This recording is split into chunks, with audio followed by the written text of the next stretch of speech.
Hi, my name is Robyn Kimbro, and I'm very excited to be with you today as a speaker at the DRI 2022 Resilience Excellence Summit. Just to give you a little background about me, I've been in the industry for 22 years and received my first certification through DRI in 2004 as a Certified Business Continuity Professional.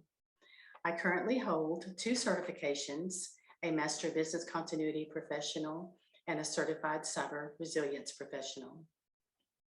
Throughout my professional career, I've developed, established, implemented, and maintained business continuity and risk management programs. I've led business impact analysis and risk assessments, developed recovery strategies, business continuity and crisis management plans, conducted exercises of those plans, and also assisted with response and recovery efforts for significant disruptions, including Hurricane Katrina in 2005. For the last 15 years, my role has focused on program governance and strategic direction for those same programs.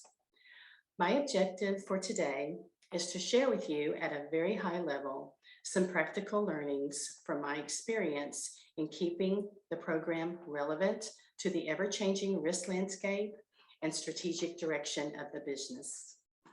So with that, welcome to my session.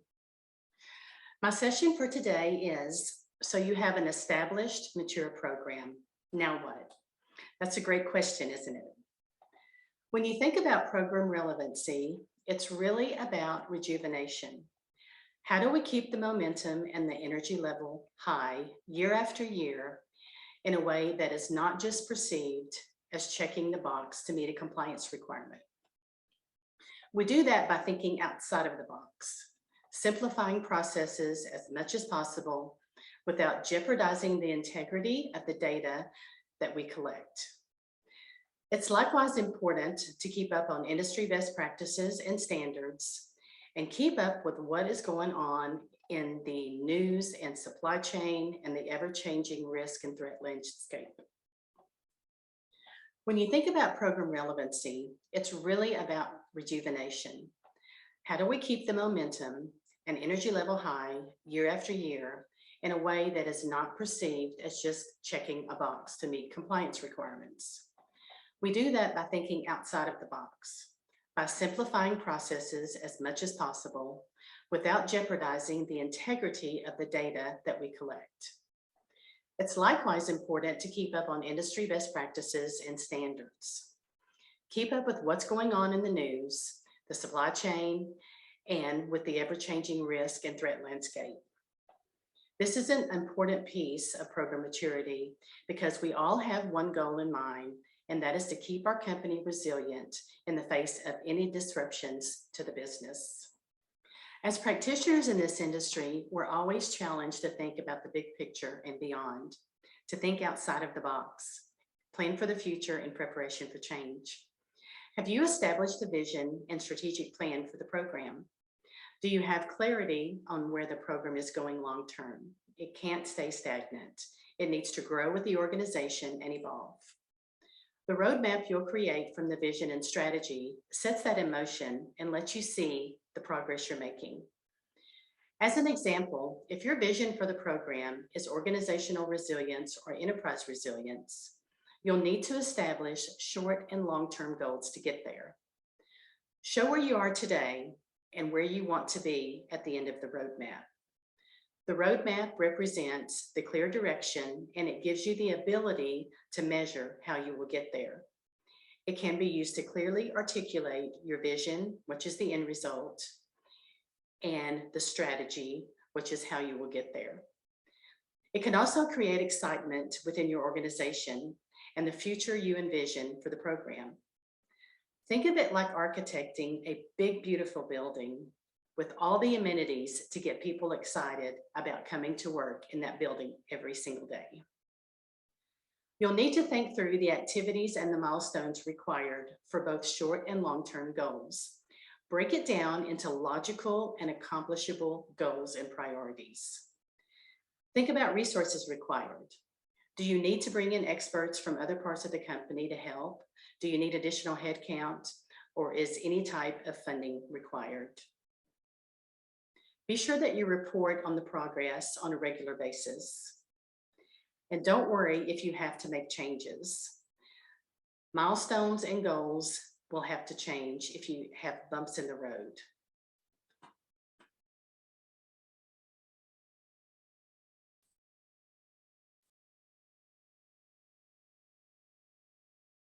Think about your resources required.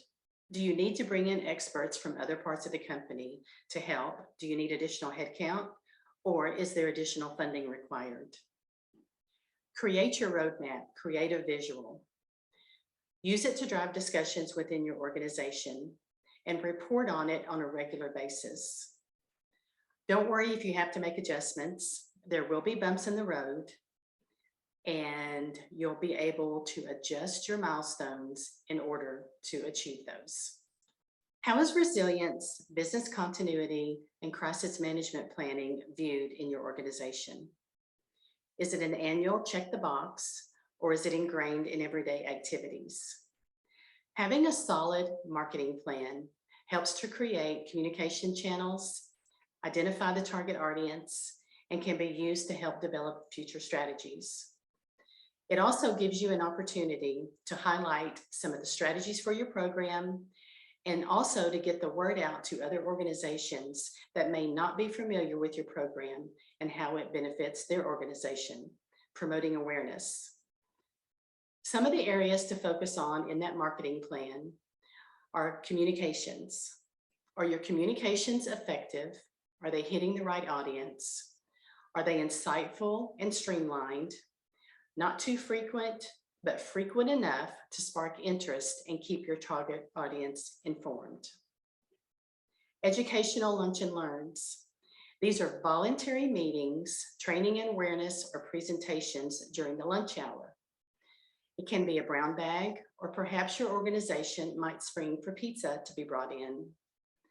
This is a great, inexpensive way to bring people in from all areas across the organization in an informal environment that is collaborative and promotes learning. What a great way to market your program, right? Program videos. This is an easy, strategic way to create short educational videos about the program. You'll need to have a topic and decide how you want to structure it. Keep in mind that it might be seen by people that are new to the program or don't know much about business continuity or resilience. Workplace by Facebook. This is a platform that can support team messaging and communications and creates an online community. You can have live feed sessions on Workplace, and it also really promotes the education of the program to a broader audience. Utilize your SharePoint, Teams, or any type of knowledge-based site as a centralized location to promote and share the program. Collaborate with different areas throughout the organization to increase the knowledge of resilience. With a marketing strategy, you're creating an educational foundation about the program and sharing expertise. When you think about building internal partnerships and why it's important, we all tend to work in silos. Building partnerships helps you break down those silos. You're building that community and bridging gaps in your knowledge base. We aren't experts in all areas, and we need help or advice at times from the people that really are the experts. Building those relationships gives you that expertise to pull from to provide new perspectives and ways of thinking. You can also use these partnerships to help you achieve your program strategic roadmap that we talked about a little bit earlier. Building strong relationships with other orgs within your company builds trusts and allows you to lead by influence. When we talk about organizational resilience, it takes many other business areas within an organization to help achieve that ultimate goal of resilience. The Enterprise Risk Management Organization, they provide a holistic view across the organization of risks, what is important to the company. This can help you drive your strategies and can also help you drive your training and awareness of enterprise resilience. Legal and compliance. This organization provides guidance to the company to support the organization on compliance with laws, regulations, and internal procedures. Information technology disaster recovery.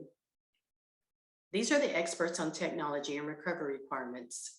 The data you collect on the business side feeds information to this organization for critical technology requirements for the execution of your critical business functions. Internal audit can share insight on audit findings and things that may need special attention or things you should consider in resilience planning. Information security. What is this organization seeing in the areas of security and cyber threats? You might talk with them and understand what they're planning for and what you can include in your resilience planning and some of your exercise scenarios. Corporate affairs, this is the public-facing communications organization. This group is ensuring appropriate communications are ready to utilize and that teams understand how to engage corporate affairs during disruptions. The last thing you want is an employee talking about the company when you're in the middle of a disruption and trying to recover. Build those partnerships to have the open channel of communication and build transparency and trust within your organization.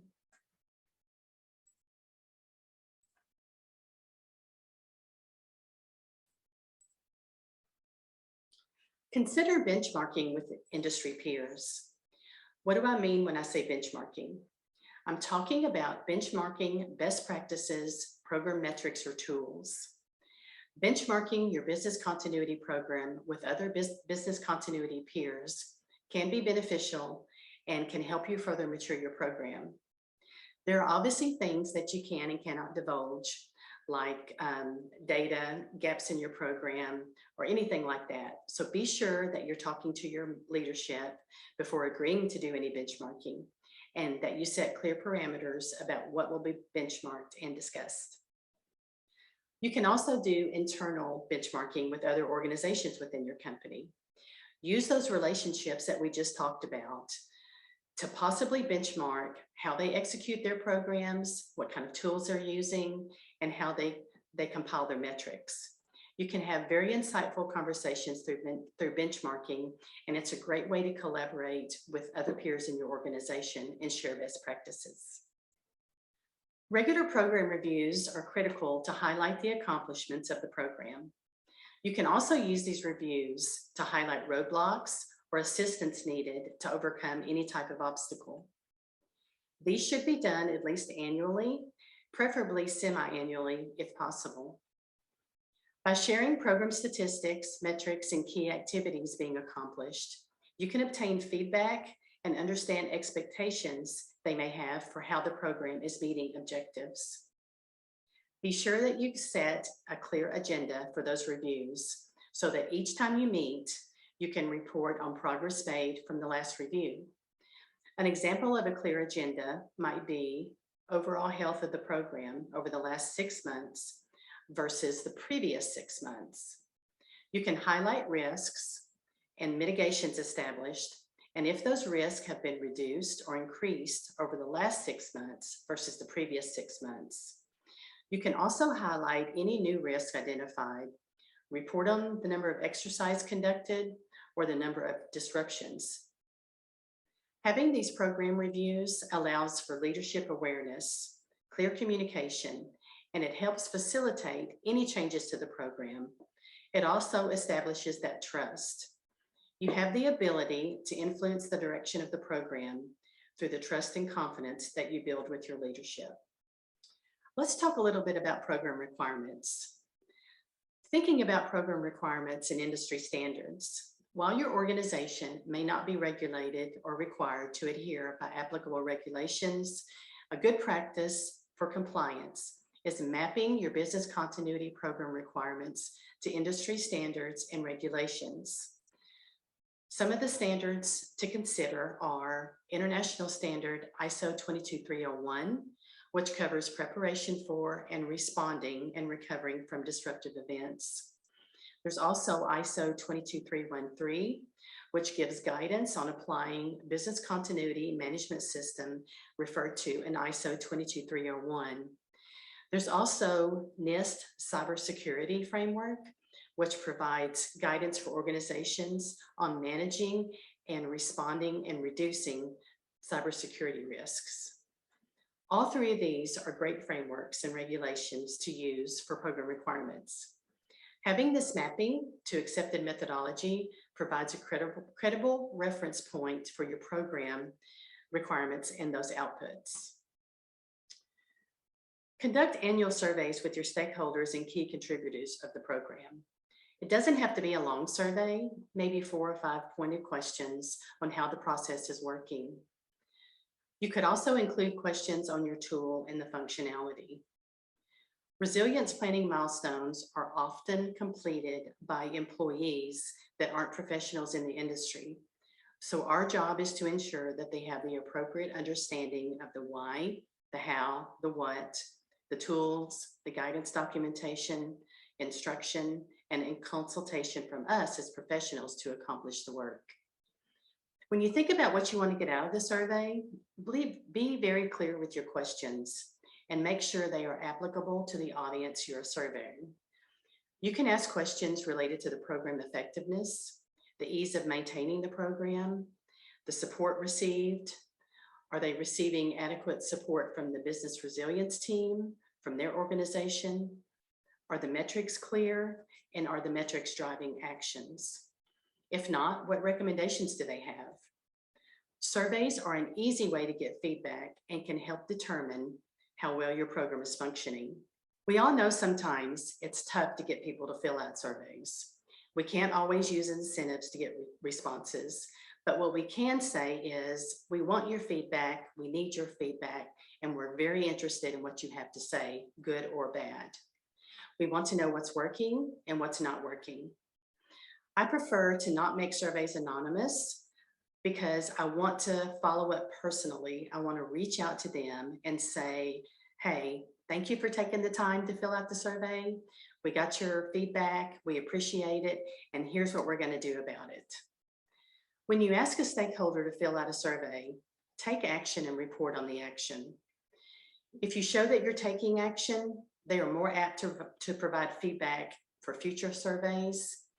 And be sure that you don't ask them the same questions year after year.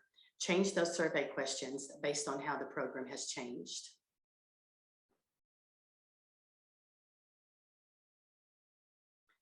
Evaluate your program tools on a regular basis. This is invaluable to ensure that the program is effective and is part of continuous improvement.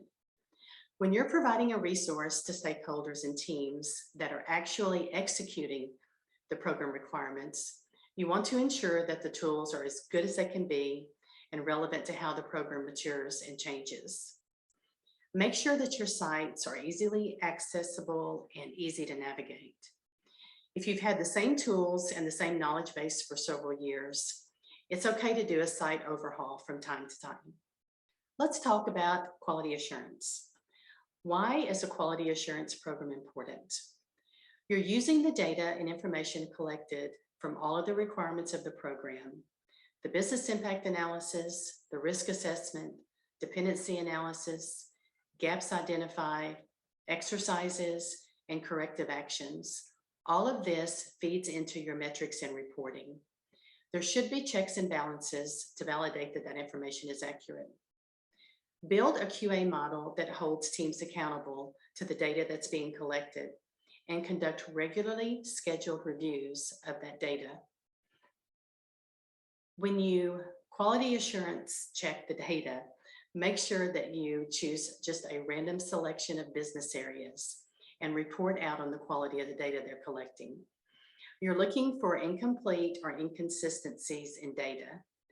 If supporting documentation hasn't been supplied to validate that a milestone has been completed, or if appropriate approvals have not been obtained for exercise documentation and validation of the type of exercise that was conducted, things might be questioned in the event of an audit. Produce a report with the results and work with the teams to correct the deficiencies. This will ensure that the integrity of the data you are reporting in your metrics for the company is accurate and validated. So let's talk a little bit about the metrics and reporting. Reporting regularly allows stakeholders to understand the health of the program. It can also help the organization decide if they should invest more in resilience planning. It allows for proactive risk management and highlights any risk uncovered throughout the assessments and exercises. Some key metric areas to consider in your reporting is compliance. Are all organizations in compliance to the annual program requirements? If not, why not? Is this a resource issue or is this a funding issue? What are each organization's critical risks and what are the mitigations in place? This gives each organization an opportunity to review risk holistically, and if there are common risks, leadership can agree on what the right course of action is. An example might be a common resilience across the company for a critical third party. Should an alternate critical third party be established? How recoverable is an organization as a whole? Are exercises being conducted regularly? Are the scenarios increasing in complexity? Are the plans being updated? Are the corrective actions being closed out? Those are the types of things that should be surfaced in your metrics and reporting. You're looking for things to drive action. Some additional areas to consider, depending on the size of your program and the number of critical processes and RTOs, are the number of plans, the number of exercises you conduct. Does this equate to more resources needed to run the program or more investment? Those key things give a view of organizational resilience and helps to determine if risks are appropriately identified. Is the company fully prepared to respond to disruptions and recover quickly? Okay, the last thing I want to talk to you about today is making sure that you have a robust maintenance program in place. This is critical to increase your overall program maturity. The last thing you want for overall resilience for the company is for the data you've collected to become stale. Be sure that you're focusing on your documentation and your data refreshes, whether this is conducted annually as determined within a different time frame by your company, or if there are significant changes to the business that does not coincide with the annual refreshes. Ensure that you're documenting any new risk identified and the mitigations for those risks, and that you're reporting those on your scorecard and your reporting. Also, exercising. It's critical to program maturity that you are increasing the complexity of the exercises year after year. Also, any corrective actions that are identified, be diligent in the follow-up to those corrective actions. Make sure that owners are being assigned, and also make sure that completion dates are being met and that actions are closed out.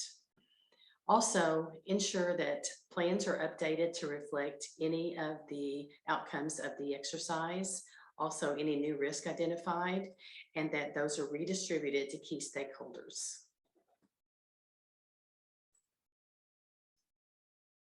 So in closing for the session today, you've already established the need of resilience planning.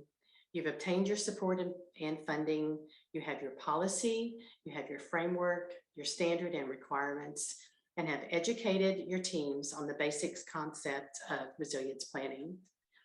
The basis of ongoing maturity for your program is a strong program governance structure and a robust maintenance program. Both of these things are key to driving the resilience message across your organization. Thank you very much for your time today. I hope you enjoy the rest of the summit and have a wonderful day.